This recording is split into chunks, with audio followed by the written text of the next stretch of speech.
down. Lucy looked so upset that Meg wanted to hug her, or maybe she wanted that comfort for herself. She vowed not to add her own misery to her friend's distress.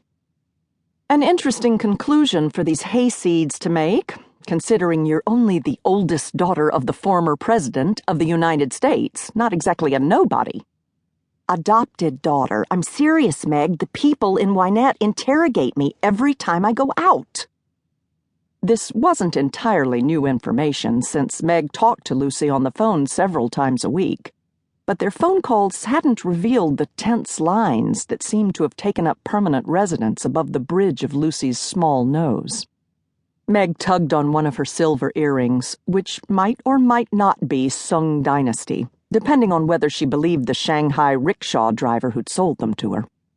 I'm guessing you're more than a match for the good citizens of Wynette. It's just so unnerving, Lucy said. They try to be cagey about it, but I can't walk down the street without somebody stopping to ask if I happen to know what year Ted won the U.S. Amateur Golf Championship, or how much time passed between his bachelor's and master's degrees. A trick question because he earned them together. Meg had dropped out of college before she earned even one degree, so the idea of earning two together struck her as more than a little demented. Still, Lucy could be a tad obsessive herself. It's a new experience, that's all, not having everybody suck up to you. Believe me, no danger of that. Lucy pushed a lock of light brown hair behind her ear. At a party last week, somebody asked me, very casually, as if everybody has this conversation over a cheese ball, if I happened to know Ted's IQ, which I didn't, but I figured she didn't know either, so I said 138. But oh no, as it turns out, I made a huge mistake. Apparently, Ted scored 151 the last time he was tested, and according to the bartender, Ted had the flu or he'd have done better. Meg wanted to ask Lucy if she'd really thought this marriage thing through, but unlike Meg, Lucy didn't do anything impulsively. They'd met in college when Meg had been a rebellious freshman and Lucy a savvy but lonely sophomore. Since Meg had also grown up with famous parents, she understood Lucy's suspicion of new friendships. But gradually, the two of them had bonded, despite their very different personalities, and it hadn't taken Meg long to see something others missed. Beneath Lucy Jorrick's fierce determination to avoid embarrassing her family beat the heart of a natural-born hellraiser. Not that anyone would know that from her appearance. Lucy's elfin features and thick little girl eyelashes made her look younger than her 31 years.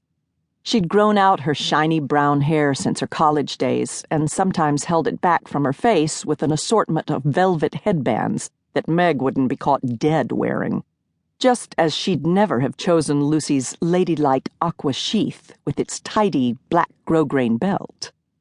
Instead, Meg had wrapped her long, gangly body in several lengths of jewel-toned silk that she'd twisted and tied at one shoulder.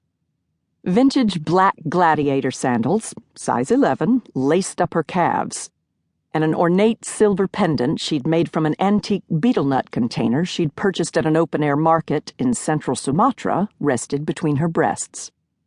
She'd complemented her probably fake Sung Dynasty earrings with a stack of bangles she'd bought for $6 at TJ Maxx and embellished with African trade beads. Fashion ran in her blood. And travel's a crooked path, her famous New York couturier uncle had said. Lucy twisted the strand of demure pearls at her neck. Ted he's the closest the universe has come to creating the perfect man. Look at my wedding present. What kind of man gives his bride a church? Impressive, I have to admit.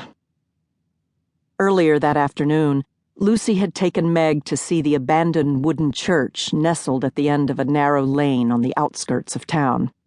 Ted had bought it to save it from demolition, then lived in it for a few months while his current house was being built.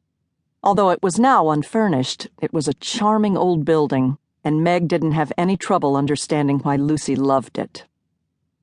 He said that every married woman needs a place of her own to keep her sane. Can you imagine anything more thoughtful? Meg had a more cynical interpretation.